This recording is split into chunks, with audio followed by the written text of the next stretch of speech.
Resort and Casino, we like to celebrate life's little moments.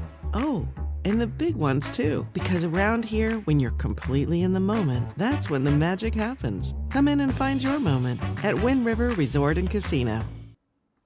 Hello everyone, I'm Mike Kruger, Weather NorCal, and this is Coffee with Kruger. And you know, it's one of those things where I try to be upbeat and cheery.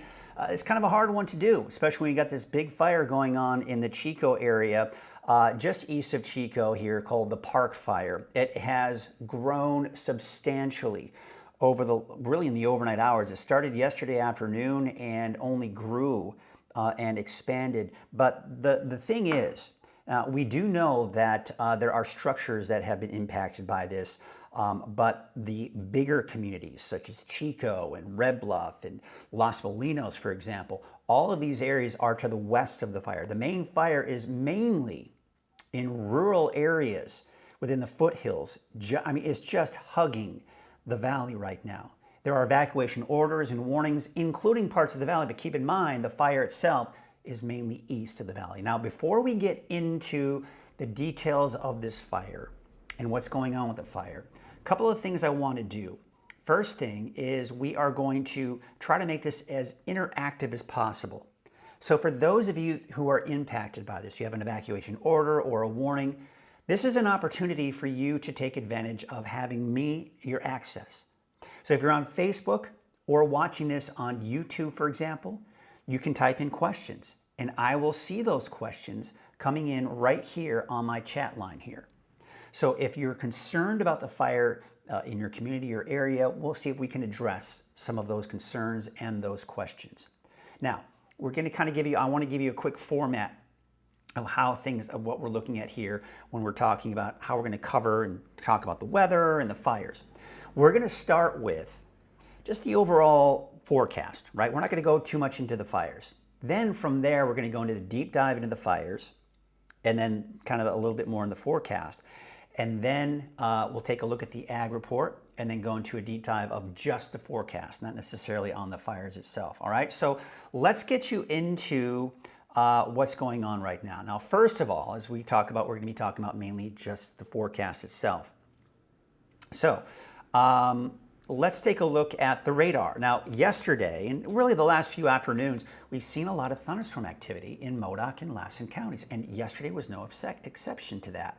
In fact, a lot of lightning strikes moved through Modoc and Lassen County. Now, unfortunately, sometimes when we see these thunderstorms and these lightning strikes, we get a delayed response, and we may, throughout the day, hear of new fires from a lot of those lightning strikes. We'll have to see. We'll see what happens with that. But hopefully nothing major has developed. At this point, nothing major has developed. But as we see those winds begin to pick up this afternoon, a lot of times you can get a lightning strike on a tree. It has an ember in there, and then the wind kind of helps to kind of get that going. So again, we'll hope for the best, and hopefully nothing major starts. But you can see, of course, things have quieted down since then. All right, let's go ahead and take a look at the current conditions out there right now. And the current conditions will show that it's not quite as warm as it has been. You know, right around this time, we're around 80 degrees for many of us in the valley, but now we're starting to see that cooling trend, not only for those daytime highs, but even in the morning hours, we're getting a bit of that break. Now, we do have, looks like a little bit of fog, or at least low clouds, out towards the Crescent City area. So let's take a look at the latest image coming in from the Sunset camera, and sure enough, you know, the last few mornings, let's get this in full screen here. Let's see if we can do that. The last few mornings, it's been clear in Crescent City. Just gorgeous mornings, but looks like that marine layer and that fog is making a bit more of a presence here for parts of the coast here. So just be aware of that we'll be dealing with a little bit more that way of that fog. It looks like a lot of it is in extreme northwestern portions of Del Norte County at this point. Okay, so now we take a look at out the door this morning. So yeah, still pretty mild, but it's going to be progressively cooler. You know, yesterday at 8 o'clock, we were talking about temperatures in the low 80s for most of us in the valley. Now we're talking upper 70s. That's still mild, but we're on that downward trend. And of course, there you can see the fog and the low clouds along many parts of the coast, and 60s and 70s for the higher elevations this morning. So here's a look at your forecast, just at a quick glance here for all of Northern California. What you'll notice in the valley, it's hot, right? But not as hot as it has been. We're talking 103, 100 degrees in Corning, right? So it just depends on where you are. Now, you've got the sunny skies, you've got places where it's showing hazy. The smoke conditions, the haze, all that is all going to depend on what happens with a lot of the fires out there, and in particular, the park fires, the one we have our eyes on. That's going to be the predominant smoke producer today. So a lot of areas where you see sunshine, even in the valley, you may not necessarily be looking at a lot of sunshine, maybe some haze and smoke. Here's your 7-day outlook for the valley. And again, temperatures are dropping. We're in the low 90s by Saturday. And in fact, Chico could drop down to 89 degrees by Saturday, and then a gradual increase in our temperatures as we take you through next week. Now, the coast, obviously not part of that. We are going to be looking at those temperatures in the low to mid 60s.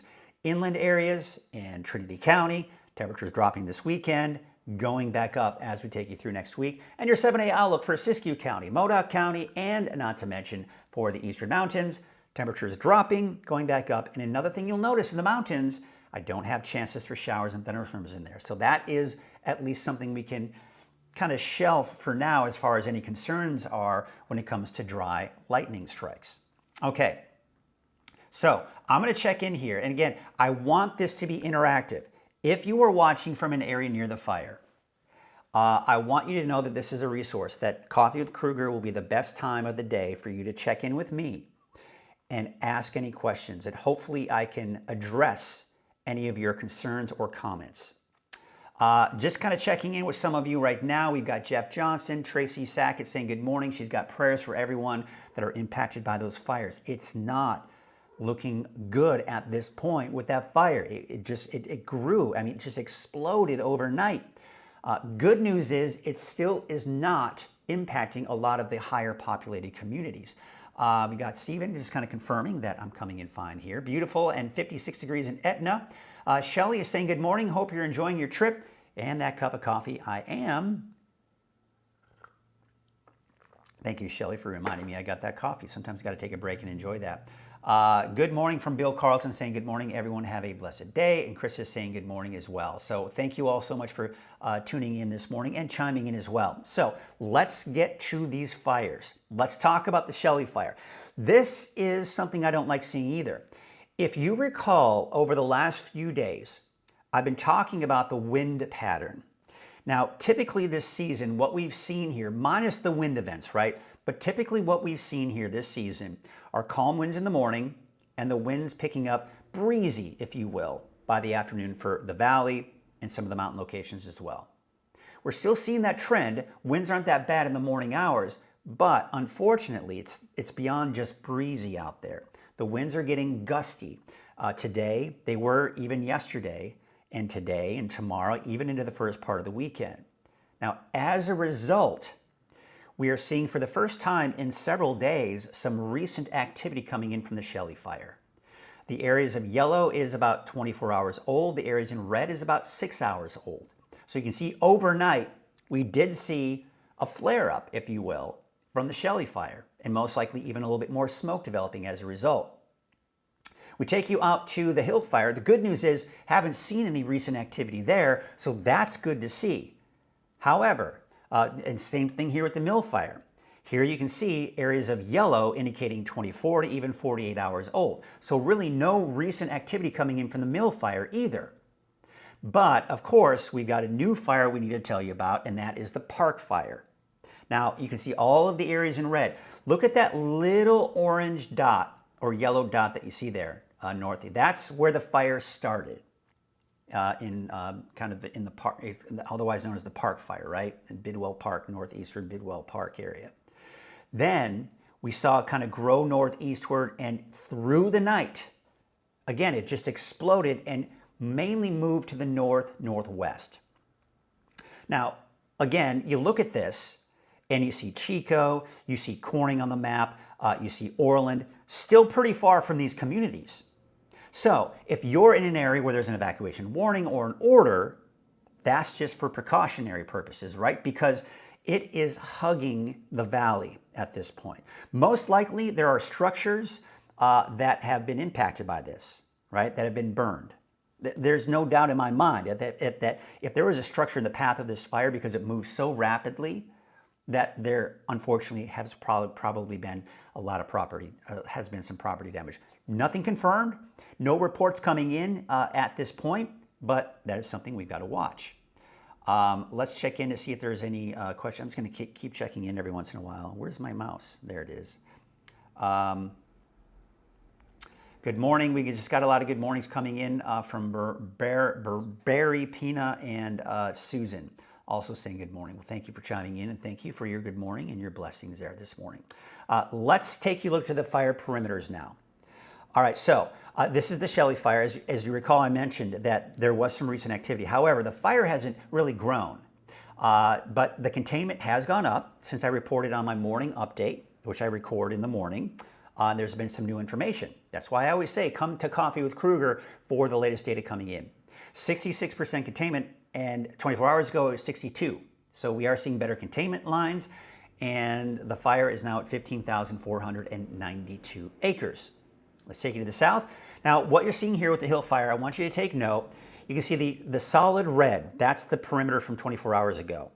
The shaded area on the east side of that fire is where we've seen the growth, and it's moved eastward. So what that means is it's moved closer to the Burnt Ranch area. Now it's 7 miles, still about 8.1 miles from Willow Creek, and to the west there to Blue Lake, 15.2 miles. So it's at 14% containment. I believe yesterday it was at 10 or 12% containment, so we've seen better containment, but it has grown now to over 7,000 acres. All right, let's take you out to the Smith Fire and the Mill Fire, both, of course, known as the Gold Complex. There's still 0% containment on both of these fires. We've seen growth with the Mill Fire, but not so much for the Smith Fire.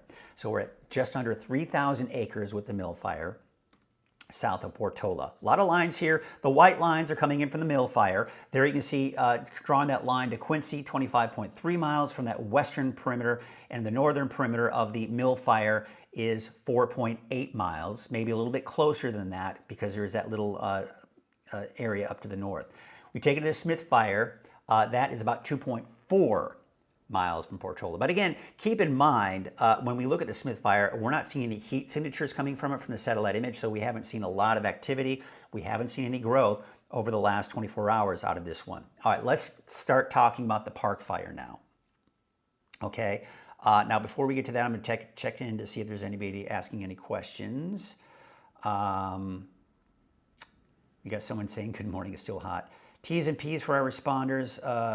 Community impacted by fires. Park Fire is poised for continued major growth due to alignment issues. Thank you, Michael Douglas.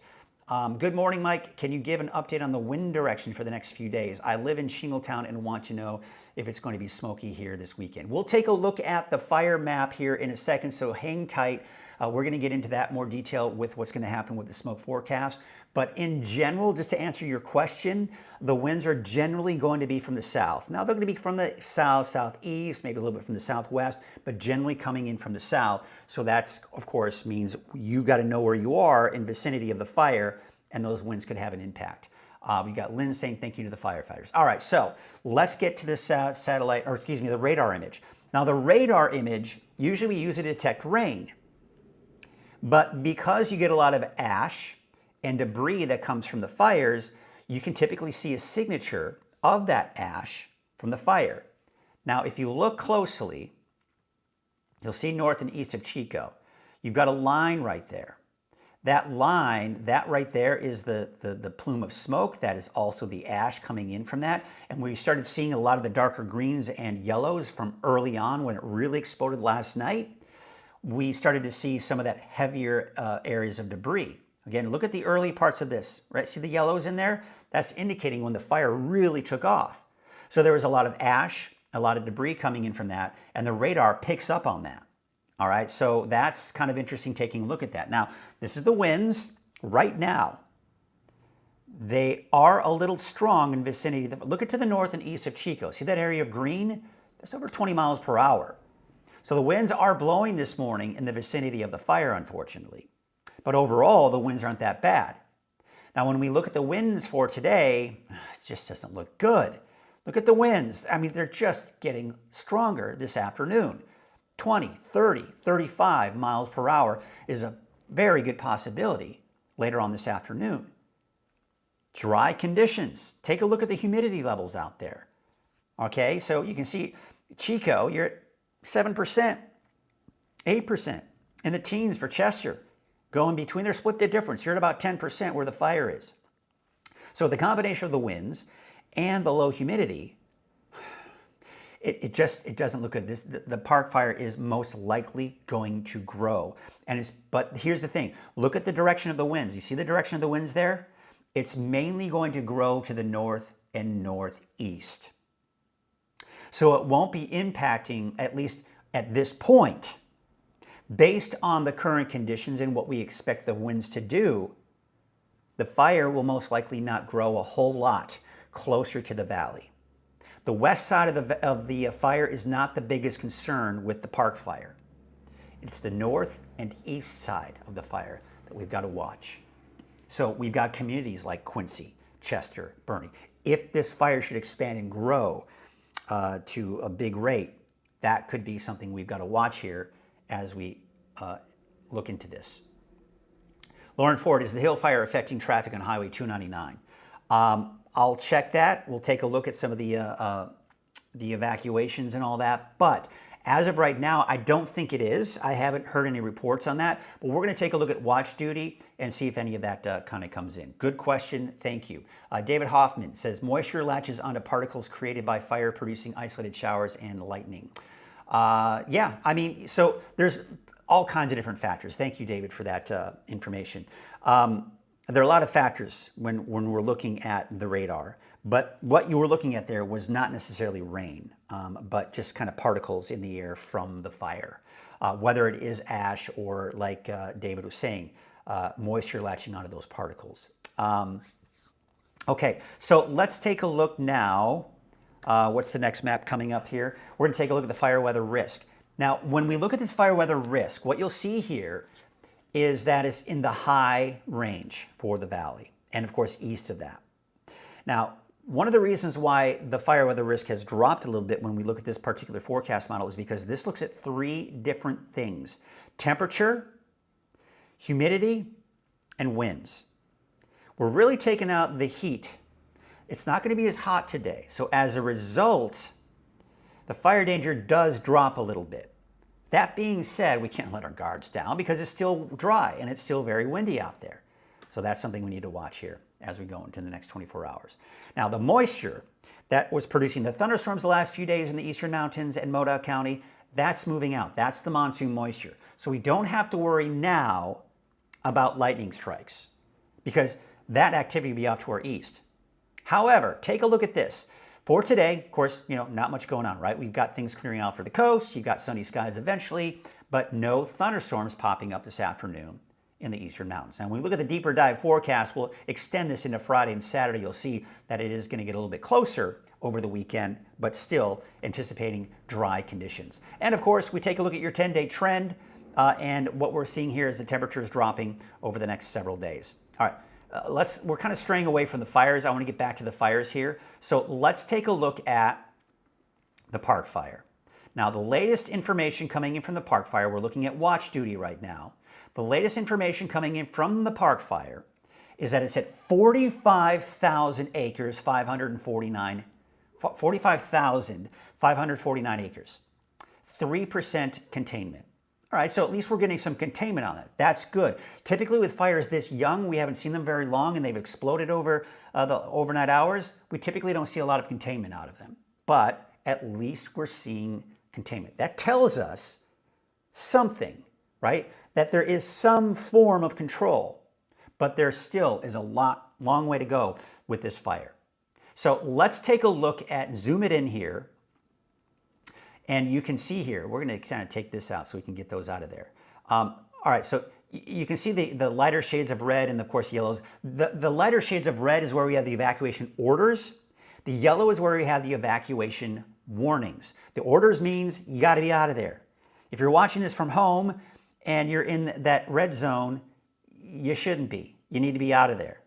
The yellow is an evacuation warning. So that's what we're looking at. So you can see here, right there at the center of your screen, there is downtown Chico. So you can see where the park fire started. to the north and east of that, north of Deer Creek Highway, as a matter of fact. So let's take a look at that fire perimeter and see if we can get some good ideas as far as where it is. So you can see Big Chico Creek. Of course, this is getting into the Bidwell Park, right? The upper Bidwell Park area. And what we're seeing here is the upper trail. We got Big Chico Creek, which is right here. We have got kind of northward here. Let's see, it's kind of hard for me to see here, but that is Rimshee Trail, or Rim Trail, I'm sorry. That is the North Rim Trail that we can see that is within that fire perimeter. We take you up north, and you can see how it just expanded. Now, this is a lot of rural areas, folks, so we're not really seeing a lot of population. This is getting, again, hugging the valley and going into the foothills, where there really is not a lot of development here. We take a look at Calusa Road. I believe that's what that is. Let's take a closer look here. Kind of hard to see here, but we are definitely Richardson Springs Road. Okay, there we go. Richardson Springs Road. And of course, that extends into where the fire is. Let's take a look at this camera here. This is something that's a little alarming. Right there. That's from the camera. Now, obviously, this is an old image, so the fire probably not raging like this right now, but this was last night. This was 11 hours ago. You can see just how intense that fire is. Now, again, this camera's down at this point, so that's an old image that you're looking at there, so that's not a live image. Let's take you up northward now. We're getting into Cohasset Road now. That will go up to Cohasset Road within that fire perimeter. And then where it ends is approximately Limpack Road. And again, excuse me if I'm butchering some of the names of these roads here. Then we go up northward. Let's take a look at this camera. See if we can see any recent. Basically what we're looking at here is a lot of smoke. But not necessarily seeing much in the way of flames based on this camera that we're seeing right here. All right, let's get out of there. Let's take you up northward. So again, we're getting into some of these neighboring communities, right? So you've got Anthony Lane, you've got Starflower Lane, not too far from the actual fire perimeter itself. There's Highway 99. So we're getting kind of to the north of Chico at this point. Now, it's extending now into Tehama County, is what we're looking at this point. So as we take a look northward, again, we're not getting a lot of streets in here because it's a very rural area. This is the type of fire you want when it's not in communities and burning down communities and towns. But these are also the fires that we've got to be concerned about because there's most likely a lot of dry brush, a lot of fuels for this fire to work with, which is why it exploded so quickly. Now, the very north end of that fire perimeter, where it goes to, we've got a road here. Let's see if we can get that road on the maps. Let's see. This must just be some kind of fire road because it is not labeling this road, unfortunately, so we can't really get a good idea. Sometimes if you zoom in really tight, you can get it. And it looks like it is. I'm really having a hard time seeing that. Looks like it's Deer Creek. Oh, there it is. Deer Creek Flat Trail. That's what we're looking at, is Deer Flat Creek Trail. That's the very northern tip, the very northern perimeter of that fire perimeter. Now, we kind of take you up northward here to the north and west, and there you can kind of see, as we zoom out, we'll get a better perspective. And again, now we're looking at to the west here. I believe we're looking at the town of Los Molinos. Let's zoom it out here, and we'll get a better, let's see here. There we go. Yeah, Los Molinos is right here. So just in the eastern portion of Los Molinos is where, so you take a look at Los Molinos right here, okay? And we just draw a straight line from Los Molinos. That's the very northern, as you look at the latitude, right? So we're looking at the very north tip of that fire perimeter. All right, so I just wanted to kind of give you an idea of that perimeter and what we're looking at here. So now the question is, Okay, so we look at the evacuation orders and warnings. You need to know where those are. I'm going to show you something here. I'm going to go to weathernorcal.com, okay, because I got you covered here on weathernorcal.com and on all the fires. So here we go. There's, of course, you scroll down, weathernorcal.com, click on fire danger. Now, what I've done is I put together a bunch of information for you to have access to. Number one, the map we're just looking at, watch duty. That's going to be a good resource for you when we're talking about looking at the fires, where the fires are, how big they are, latest information coming in. Watch Duty does an amazing job. Make sure you have their app for your phone. Now, I've got other information here as well, but we've also got right here, the Zone Haven, right? Now, the problem is, it's not called Zone Haven anymore, by the way. It's Genesis Protect. Not all counties are part of the Genesis Protect program. Tehama County is, so you can go in here, you can click the source, and you can click in your address, and it will tell you, and it will tell you your zone. Now, for Butte County, what I've got here is Office of Emergency Services by County. Go to Butte County, click on that link, and it will take you to the Butte County of California. Now, you can see community evacuation plans, community evacuation maps. You click on that, and then at the very top of the page, you'll see it says evacuation zone map. It'll ask you to proceed. You do, it takes you to an external link. There you can see all of the evacuation orders and warnings coming in from Butte County. All right? And then you can zoom in on that and get a better idea. It's important for you to know what your zone is. Because if you have, which is a good idea to have the app, the Genesis Protect app, you can tell it what your zone is, and it will give you a notification if there are evacuation warnings or orders for your area. Now, I'm not going to go into exactly where those all are, but as we take a look at, let's see if we can zoom in here. Yeah, so it's basically north and east of downtown Chico is where a lot of those orders are and warnings. And it's basically east of Highway 99. So that evacuation warning, the yellow, that touches Highway 99. Just north of that is the evacuation order, and just east of that is the evacuation order as well. So you can, based on looking at this, you got a place called Douglas Place within the evacuation order. You got a place called Forest Ranch within the evacuation order. Now I'm going to take you to, well, of course, we want to take a look at what's going on with Tehama County, right? What's going on with Tehama County? Where are their warnings? Where this is where Genesis Protect comes into play. So I'm going to go ahead and click on that source, and it takes you to that. So let's zoom it in here on Tehama County. And there you can see the evacuation orders and warnings for Tehama County. This is coming in from the Genesis Protect. So there's Tehama, there's Red Bluff, and you can see the evacuation orders, which kind of the same situation. You've got Highway 99 right here, and then the evacuation order to the east of that, and evacuation warnings to the east of that as well. So it looks like you can see here, that's what we're looking at. Now, you've got Red Bluff, which is situated right here. So the east of Red Bluff, you got the Tehama wildfire area, or excuse me, wildlife area. You've got the Ishii Wilderness within the evacuation order. In fact, I think I saw somebody here. We use a screenshot of the evacuation map for our phone lock screen. Okay. Let's kind of, I haven't checked in here in a while.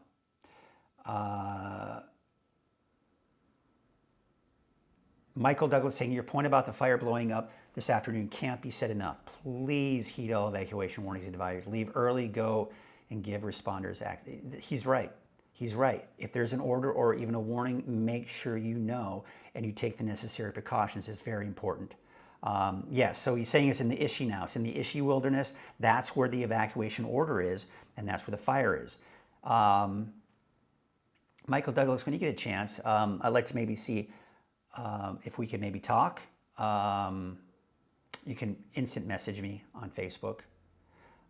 We got Debbie saying praying for the firefighters. We got Forbes-town Firewise replying to Michael Douglas. Let's see here. We've got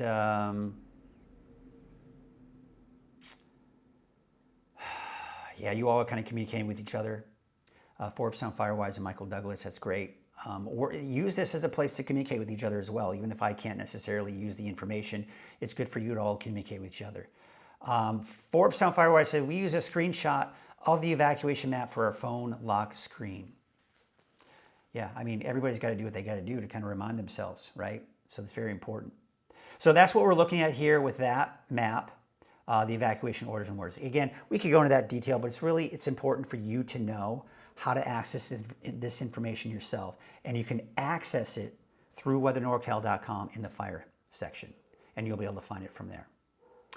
All right, so we had kind of gone into that and the fire watches and warnings and all. Now we're going to take a look at the 10-day trend.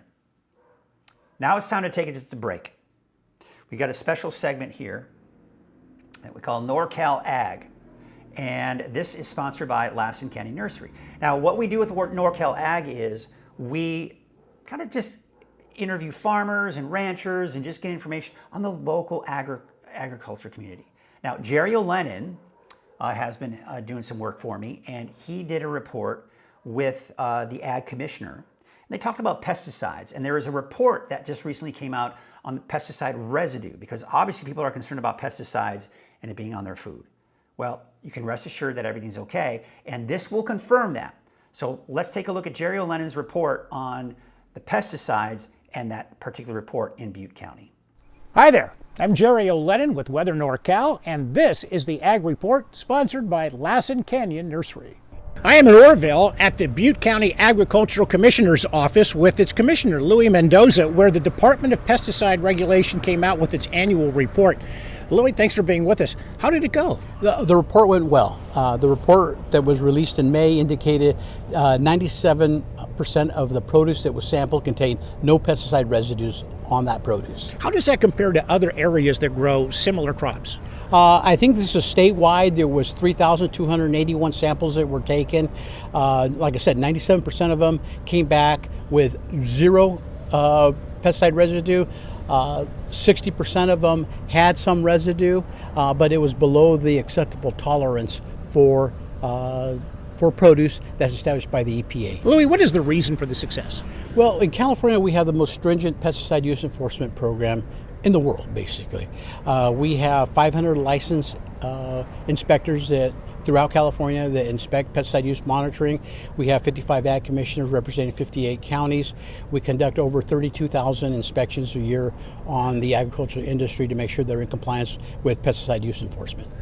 People should feel confident about what they're eating. Absolutely, they should feel confident. We have a 98.57% compliance rate on applicators, growers, farmers complying with pesticide rules and regulations, and that coincides with what we're seeing is a 97% no residue tolerance on fruits and vegetables. 3% of the produce does not pass muster. What happens to that produce? So DPR and county ag commissioners will do a trace back to see where that produce originated from, and they'll look to see if there was any illegal pesticide use of products on the product. At that point, they'll move forward with the appropriate enforcement action. The other option, if the product is tainted, they can destroy it on site.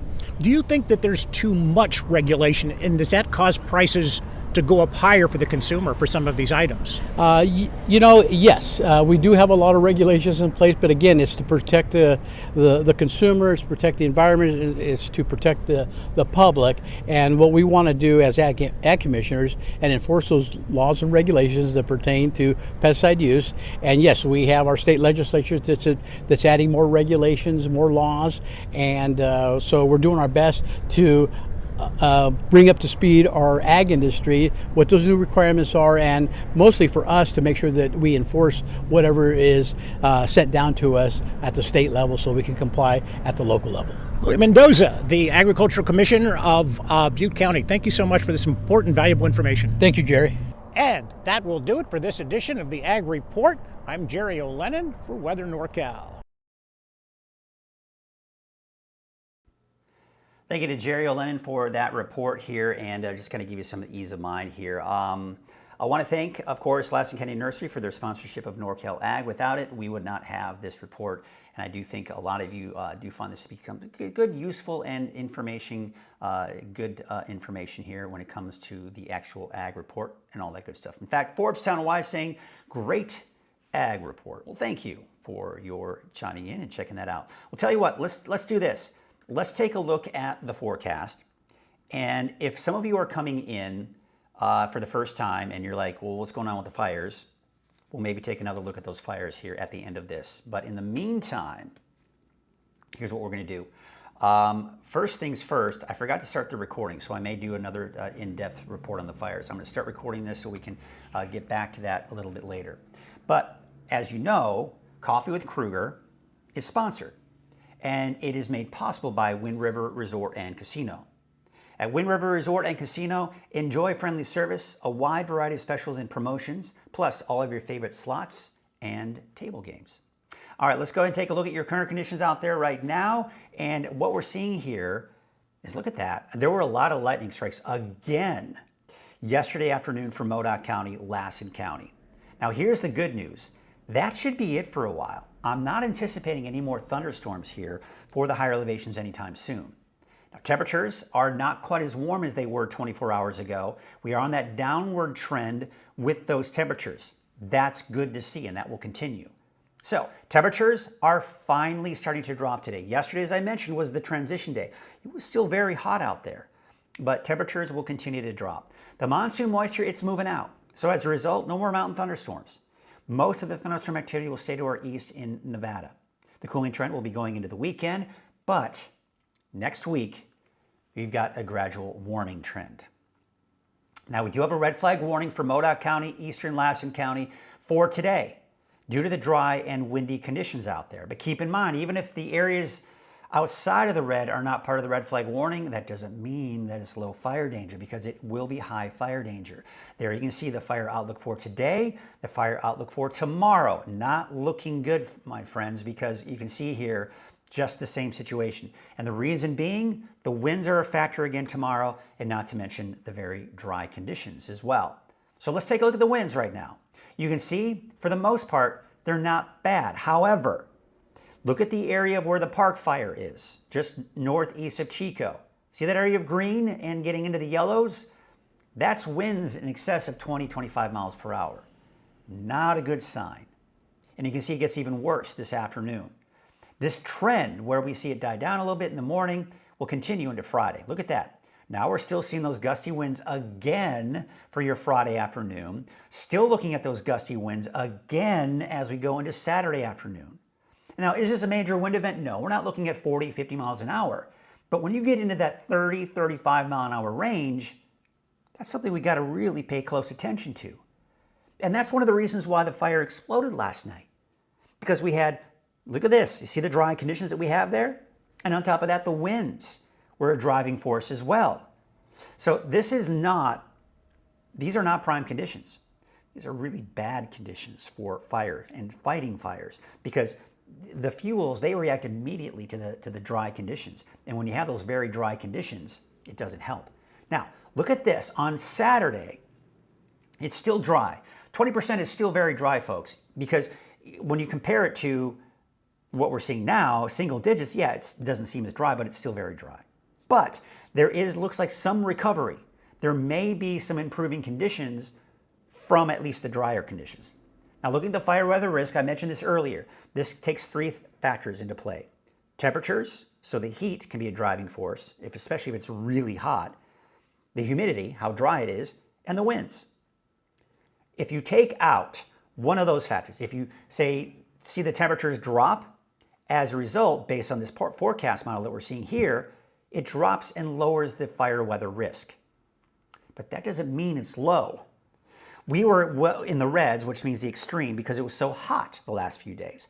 Now we're mainly in the deep oranges, putting us in the high to even very high range, but not in the extreme range. Again, that's because the heat is not a major factor in this fire weather risk.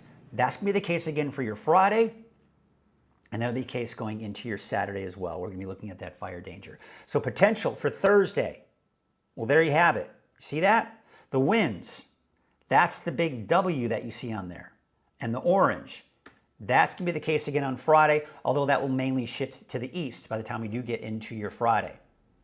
All right, let's take a look at the smoke. Now, someone was asking about the smoke earlier. Here it is. Pay attention. Here's what we're looking at. So, for your Thursday, today, there is the park fire. Look at that dense smoke. Now, there are going to be areas north of Chico and northeast of Chico. Chester, just out north of Susanville, most of Lassen County is most likely going to see some dense smoke. Bernie, I think you'll get some of that smoke. Now, look what happens as we go into tonight. We're going to see that kind of linger into some of that smoke will drift tonight, places like Reading and Red Bluff, and then it'll continue into tomorrow morning. But you see how the fire loses some of its strength? We're seeing it kind of die down a little bit. That's because the winds die down. But as those winds pick up tomorrow afternoon, the fire will most likely flare up again. And we'll be looking at more of that dense smoke north of Chico, kind of in the same areas that we're seeing them today. It drifts to the west, and we can see some of that smoke in Red Bluff and Reading again tomorrow night, not to mention Bernie. So that's what the smoke is looking like right now. Now, the monsoon moisture that's responsible for the thunderstorms that we saw yesterday, that is moving out. So looking at Futurecast today, you see how it's dry? That's through the afternoon. Now we're going to take you into Friday. Now, we're going to see the marine layer, by the way, return to the coast tomorrow morning, and it'll have a hard time burning off. So we'll call it mostly cloudy for the coast tomorrow. But look at the mountains. No thunderstorms.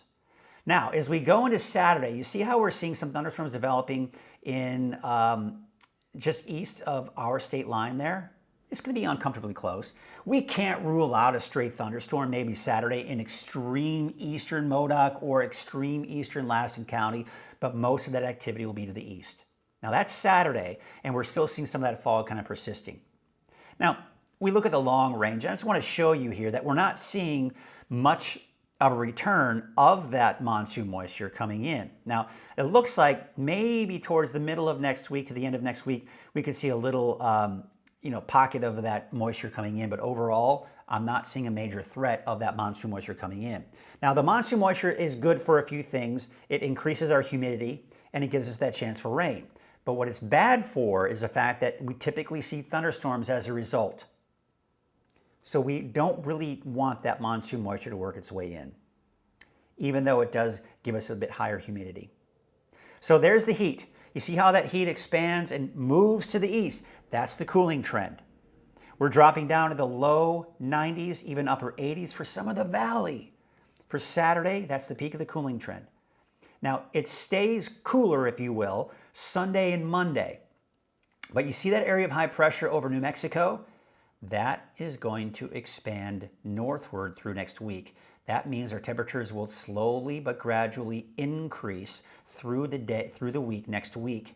And we are not going to be as hot through most of next week as we've seen this week, but it's going to get quite hot, especially by the end of next week and into that next weekend.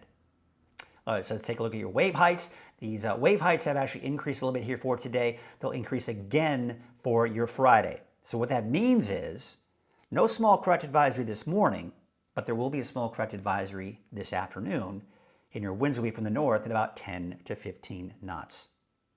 All right, let's take a look at your Trinity County neighborhood forecast. These temperatures are dropping low 90s by the time we get into really Saturday, Sunday, and into Monday and Tuesday.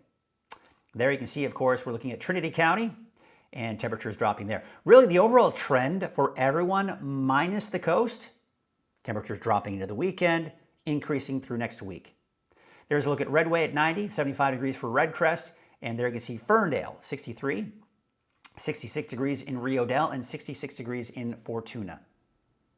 There's a look at your North Coast forecast, Hoopa, temperatures dropping there.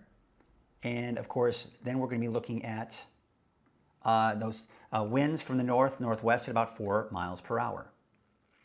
All right, let's go ahead and advance this map here, and we're going to take you to the north end here. And what we're seeing here is Smith River at 74 degrees, 79 for Gas Key. And for the coast, yeah, no big changes. Temperature staying in the low to mid 60s. There's a look at your Siskiyou County neighborhood forecast. Temperatures low 90s for the weekend into early next week. Take you into Scott Valley, 92 for Etna, 92 for Callahan today, 80s by the time we get into the weekend and early next week. And there's central and eastern Siskiyou County. For Tennant, 86, 90 for Tule Lake, and 88 degrees for McDowell. For Modoc County, hazy, smoky. Temperatures in the low upper 80s to low 90s for today, dropping even more by the weekend. Your Eastern Mountains neighborhood forecast. Temperatures in the 80s and 90s here. Look for a high of 88 for Lake Elminor Peninsula. Chester, a high of 91 today, but out in the higher elevations of Lassen Park, how about the mid-70s for your daytime highs there? 90 out in Greenville, 94 degrees for Paradise, and Mineral, a high of 89 degrees. Here's your Valley neighborhood forecast brought to you by NorCal Tractor. Your temperature is upper 90s to about 100 degrees for those daytime highs. So not quite as hot, but still hot nonetheless. 103 for Redding, 103 for Palo Cedro, and 103 degrees out in Cottonwood. With Red Bluff also seen that drop in the temperatures. There's your 7-day outlook for Redding. We're down to 92 degrees on Saturday, Sunday 94, Monday a high of 96 degrees, and about 97 on Tuesday. All right, for some reason, I don't know if my chat is working or not. I'm gonna go ahead and do a reset on this. Is it gonna work? Refresh. Let's see if that works. All right.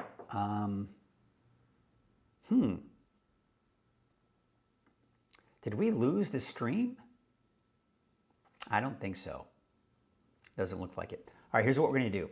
For those of you that are just coming in, here's what we're going to do. I am going to take you back up to the fire section here of where I'm covering the fires. And let's get to it. Let's talk about those fires again, shall we? Let's get right to it. I'm going to start with the fire tracker right here. Now, again, I want you to do this. I want you to interact. If you're watching and you want to know some information, you want to ask a question about these fires, let me know in the comment section and I'll see if I can address that. Again, I don't see anything coming in on the chat.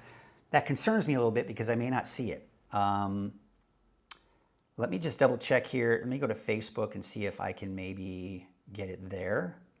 And see if I can see your chat there. But otherwise, I'm not seeing anything coming in. Ooh. Did we lose it? Let's forgive me here. I need to double check to make sure everything's okay here. Boy, oh boy.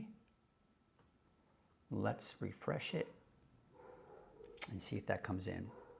All right, we are. And we do have some comments that are coming in. I don't see if I see any recent ones.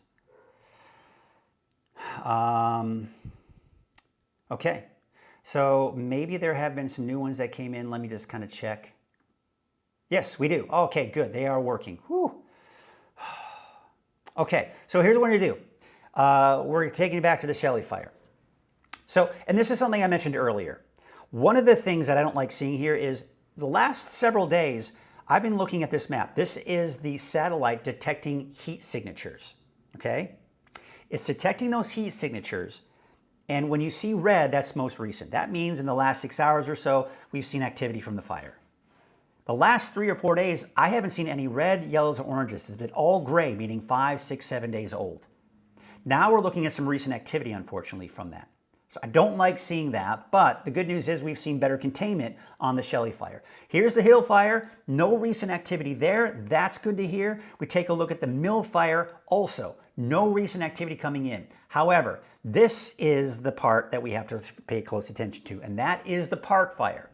You see that little orange dot northeast of Chico that started in northeast Bidwell Park? That's where the fire started. Right, so that was yesterday afternoon. From there, you can see how it expanded northeastward and then just northward. It exploded last night. We saw the winds pick up. We saw the humidity very low, didn't see much recovery, and it worked northward. Now, here's the thing. No confirmed reports of any homes or structures that have been burned down, but most likely, if there were structures within that path, there's a very good chance it did not make it through the fire. That being said, this is a very rural area where we're seeing this fire. It's hugging the valley. So, where we're seeing the biggest concern and biggest threat is to the north side of the fire and the east side of the fire, not necessarily the west side of the fire facing the valley. But we'll take a look at that here in a second. Let's take a look at the fire perimeters. So here you can see the Shelley fire again. It was 62% containment yesterday. Today, this morning, it's at 66% containment. We take you out to the Hill fire. It has grown, but we haven't seen some of that recent activity. The area where you see the kind of the lighter shade of red, that means that the fire has grown to the east. bringing it a little bit closer to Burnt Ranch, now at about 7 miles, Willow Creek about 8.1 miles. Taking a look at the Mill Fire and the Smith Fire, part of the Gold Complex. Now, the Mill Fire did grow to just under 3,000 acres, 0% containment. The Smith Fire has not grown, but still at 56% containment. The north end of the Mill Fire is 4.8 miles from Portola. The west side of the Mill Fire is 25.3 miles from Quincy. And the Smith Fire is about 2.4 miles from Portola. Let's kind of give you an idea there. I wanted to show you this because the radar, what it does, we use it for rain, obviously, right? But this loop here is showing when the fire did explode and really expand and just grow. Where you start seeing yellows at the very beginning, see the yellows there? That's when the fire really began to expand. That's picking up on debris, ashes, the works, okay? And you can still see that here this morning. As you can see, it's kind of mainly moving to the north and northeast. So that's something we're looking at here. Or let's take a look now at watch duty, and we're going to take a look at the park fire. And this is something I showed you a little bit earlier. We'll try to zoom this in a little bit closer. There we go.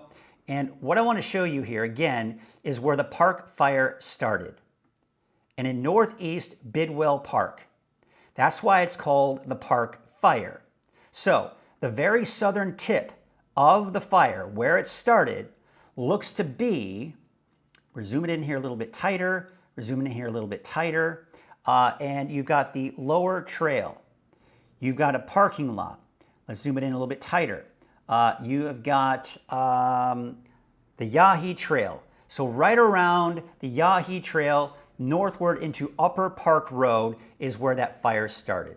Let's work its way northward. You've got the lower trail part of it. You've got the middle trail that is within an upper trail. You've got upper trail as well.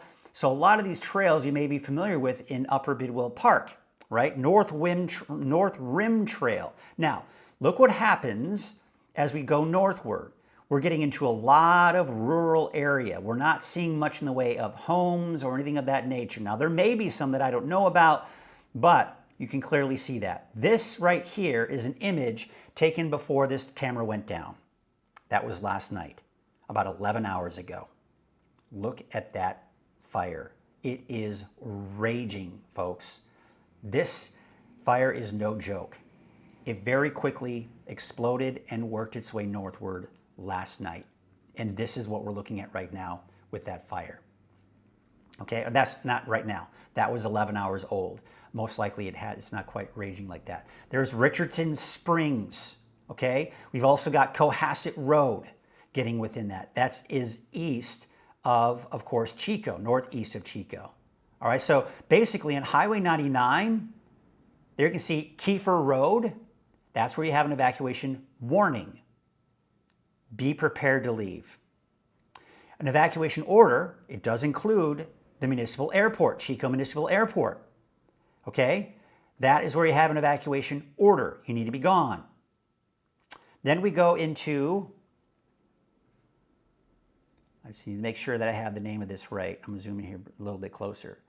Meridian Road. So from Highway 99 to Meridian Road is where you have the evacuation order east of Meridian Road. Evacuation order, that means you need to be gone. And then it heads into Tehama County line. Barber Road, the evacuation order. Let's take a look at this camera. This is just looking at some of the smoke that we are seeing from the fire itself.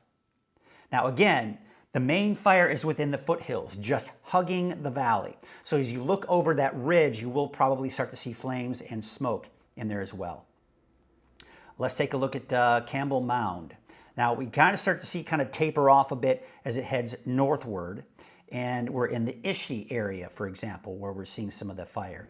But the evacuation order, here's Highway 99. We have got Vina. To the east of Vina on Highway 99, there is an evacuation warning. There is also an evacuation order in Tehama County, just northeast of Vina, east of Highway 99. Copeland, east of Highway 99, there is an evacuation warning there. We've got Tehama and Vina Road. That is where you're looking at the evacuation warning.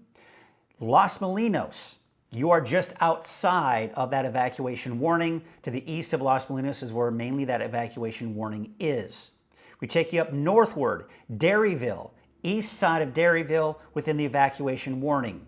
Bray Avenue is where we're kind of looking at here. Now we're getting into Red Bluff, okay? East of Red Bluff, Hogsback Road, southeast of Hogsback Road is where you have the evacuation warning. Okay, now again, I'm not going to go into too much more detail on that. I just wanted to show you that fire perimeter on where it is and what it's impacting. So where you have the evacuation warning, still far away from that perimeter. But most likely, we're going to see growth here throughout the day today as those winds begin to pick up. So now the next question is, where is your evacuation order warning? Where's your order? Where's all of that stuff? Okay, so what we're going to do here is I'm going to take you, and I want to show you this too. This is very interesting. Let's take a look at the latest image here so we can see some of the latest activity. Overnight, there you can see it exploding and still very active. Again, overnight, you see how it's expanding northwestward. And I'm going to take you to the latest image. We're still seeing a lot of bright oranges on there, folks, meaning the fire is still burning very hot. And the fire is still very active. Now, as I mentioned earlier, the biggest concern is to the north and east of the fire. So when you look at this and you look at where the fire perimeter is, where are most of the warnings and orders? Well, to the north and east of that fire. And that's the direction that the fire will most likely grow. So this is a serious fire that we need to really pay close attention to. Now, I want to show you something because you're probably saying, well, where's my evacuation order? Where's my warning? What's my zone? I'm going to take you to weathernorcal.com. From weathernorcal.com, I want you to scroll, excuse me, and we're going to go into fire danger right here. We're going to click on that. Now, this will take you to a one-stop shop.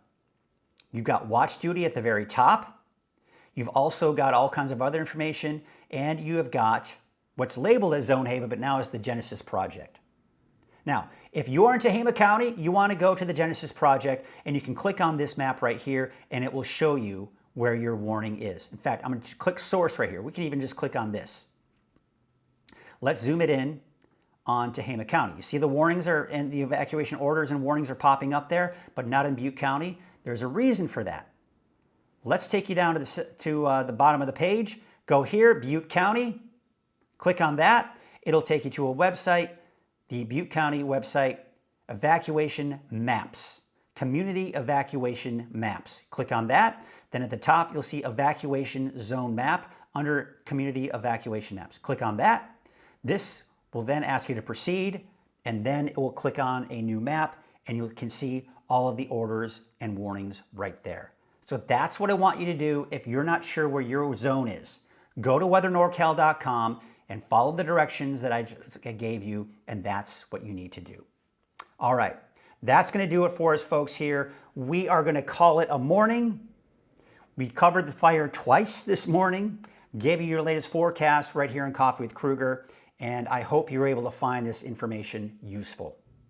I will, unfortunately, be gone tomorrow morning. We are going to be heading back home sometime tomorrow, and I need to make sure that I have plenty of rest. I may, depending on how things go, I may at the very least do a Coffee with Kruger tomorrow morning. We'll see where that goes. But Brian Wilson will be filling in for me doing the morning update. He will be doing the noon update and the evening update, and of course the weekend as well. But if need be, I will be here tomorrow morning, right here still in Baja, and I'll cover those fires for you again. In fact, I have a feeling I may still have to do that. All right, folks, that's going to do it for us this morning. Thoughts and prayers to all of you that are impacted by the fire, and of course the firefighters. We can only hope for the best. Always remember, you can always check the latest on the fire from weathernorcal.com. Click on the weather section and you'll get all the latest information. Thank you all so much for watching, and I hope you all have a great day.